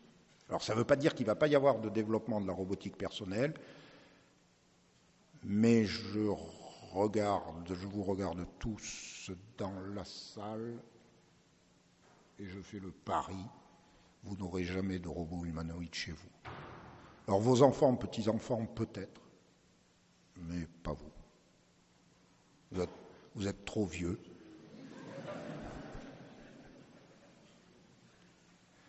Alors, toujours un exemple très simple. Vous avez un robot humanoïde chez vous. Vous avez vu l'état actuel de la technologie. Ce robot, il est extrêmement sympathique, il ressemble à Pepper. Donc, il est un petit robot vraiment mignon comme tout, quoi. Et puis, vous êtes très fiers d'avoir ça. Et puis, vous avez votre petit-fils qui vient vous voir, 4 ans, et qui le trouve tellement sympathique, ce robot, qu'il se jette dans ses bras. Bien, avant qu'on fasse un robot humanoïde dans lequel il est possible qu'un enfant de 4 ans se jette dans ses bras, on a encore beaucoup de travail en recherche. Pourquoi? Parce qu'il va falloir trouver des nouveaux matériaux. Il est impossible de faire un robot comme ça qui soit fait de corps rigides, il faudra que ce soit des corps mous, enfin, mais on sent que ça va pouvoir venir. C'est pas dit que c'était pas possible, simplement ça va prendre un temps considérable. Il va falloir faire des robots qui se cassent la figure sans être dangereux, qui vont pouvoir se relever, qui vont pouvoir... 1997, on garait avec un petit robot mobile à roue tout bête, c'était vraiment une caisse à savon qui tractait une remorque et qui se garait tout seul. 20 ans après, on n'a toujours pas ça sur le marché. Mais on commence à avoir des voitures qui se garent toutes seules. Mais vous n'aurez pas de robot humanoïde chez vous. Les robots humanoïdes vont arriver d'abord dans l'industrie. Par exemple, il y a un phénomène tout à fait intéressant. On vient d'acquérir un robot humanoïde dernière génération que je ne vous ai pas montré là, beaucoup plus puissant et tout. Et cette acquisition se fait avec un partenariat avec Airbus. Airbus est intéressé par étudier des solutions techniques qui s'ouvrent vers des machines qui soient capables de rentrer dans des carlingues pour effectuer des tâches comme le rivetage. Vous savez, quand vous prenez l'avion, il y a des millions de rivets qui sont posés comme ça à la main, qui sont des tâches extrêmement répétitives et tout. Simplement pour rentrer dans la carlingue d'un avion, on ne peut pas faire une machine dédiée, donc il faudrait une machine un tant soit peu universelle qui puisse évoluer dans cet environnement qui est vraiment des environnements très peu structurés. Donc un cahier des charges qui conduirait à... Alors on pourrait lui mettre 3 pattes, s'il faut lui mettre 3 pattes, ça c'est pas un problème. C'est pas la question n'est pas de faire vraiment une forme humanoïde. Mais lui mettre des roues, non, ça c'est pas possible, parce qu'avec des roues, vous pouvez pas monter sur l'estrade. On a un environnement qui est taillé à ce que nous sommes, à notre forme anthropomorphe. Vous êtes tous assis là. C'est marrant, je regarde, vous êtes tous assis. Pourquoi vous êtes assis? Parce que vous êtes des bipèdes. Mais vous auriez un système de propulsion à roues. Imaginez quel devrait être notre environnement. Imaginez, vous avez vu les Segway, enfin, ou les trucs là, qui roulent tout seuls. Imaginez que ça soit une partie intégrante de notre corps. Qu'on se déplace comme ça a l'air pratique quand même. Vous balancez comme ça, et hop, vous avancez, voilà. Et regardez comment ça modifierait complètement l'environnement dans lequel on est. Donc une machine qui doit intervenir dans notre environnement, elle ne peut pas avoir des roues. Ou alors si, puisque ça existe. Il existe des environnements qui sont complètement adaptés à la roue. Pour les chariots handicapés, par exemple, il y a des appartements, il y a des maisons, il y a des établissements publics qui ont des pans inclinés qui sont complètement adaptés. Mais encore une fois, vous voyez bien que c'est la machine et son milieu qui doit être pensé en tant que tel, et non pas la machine en soi. Oui, bonjour. Merci pour votre conférence. C'était assez intéressant. J'ai bien aimé la manière justement dont vous contextualisez bien le robot en tant que machine qui a évolué au fur et à mesure des siècles, et vous détachez ça de la science-fiction qui, elle, appartient au domaine de l'imaginaire. Je voudrais rebondir sur la question de Maxime qui mettait quand même en avant que récemment, en termes d'algorithmie, comme vous dites, il y a eu quand même beaucoup de développement intéressant. Donc il y a quand même une accélération, on va dire, d'algorithmes d'apprentissage, que ce soit en décision, en reconnaissance, mais en apprentissage de trajectoire, par exemple pour la locomotion, etc. Donc ce que j'entends ici dans vos développements, c'est que vous extrapolez dans un futur assez proche en disant ça ne sortira pas demain dans votre maison, ça ne sortira pas demain dans une usine. Mais maintenant, si on prend plus de recul et qu'on essaie de voir ce qui pourrait se passer dans 200 ans, 300 ans, est-ce que vous ne croyez pas qu'en complexifiant les algorithmes et en complexifiant les mécaniques, on pourrait arriver quand même à des robots qui présentent des caractéristiques très proches de celles de l'humain du point de vue de la compréhension du domaine d'action, et que de ces caractéristiques-là, une conséquence soit directement la naissance d'émotions peut-être, ou la naissance de communication inter-robots. Donc voilà, est-ce que si on prend beaucoup plus de recul, on ne pourrait pas imaginer que ce soit un futur possible? Je ne dis pas que ce soit celui vers lequel on se dirige, mais une possibilité. Non, votre question est parfaitement légitime. Dans 2 siècles, c'est clair que vous aurez des robots humanoïdes chez vous qui pourront aller chercher des canettes dans votre réfrigérateur, si tant est qu'il y a encore des réfrigérateurs, enfin qui pourront vous l'ouvrir, vous la servir et tout ça. Vous aurez, c'est clair, des machines capables d'agir sur leur environnement. Dans des tâches, ce qu'il faut garder en tête, c'est quand même il y a des machines qui font ce qu'on ne sait pas faire. C'est pas qu'elles soient meilleures que nous, non. C'est pas qu'elles soient plus performantes. Elles font des tâches que nous sommes incapables de faire. Mais de tout temps, par parenthèse. De tout temps, ça a été vrai, depuis l'invention du levier, depuis des outils, et puis après des machines et tout. Donc, ça va progresser. L'enjeu de votre question est la suivante, c'est qu'est-ce que c'est qu'une action dans le monde physique? Bon, donc j'ai proposé de décomposer ça en explorer, manipuler. En gros. Et là, vous me parlez d'émotion. Oui, communiquer. Vous pensez que, enfin, je ne sais pas s'il peut y avoir des progrès en termes de communication. Alors, qu'est-ce qu'il pourrait y avoir comme champ? Il pourrait y avoir comme champ la compréhension du langage naturel. Bon, mais ça c'est déjà fait. Vous savez que vous avez des applications sur votre smartphone où il suffit de dire envoie le message à grand-père pour lui dire que je ne peux pas passer ce week-end. Et là, vous avez un truc, la première fois que j'ai vu ça, j'étais fasciné, parce qu'effectivement, vous voyez le texto prêt à être envoyé, c'est bien ça que vous voulez dire? Oui, envoie, hop, et ça y est, le texto est parti. Donc ça y est, ça y est, on va faire quelques améliorations.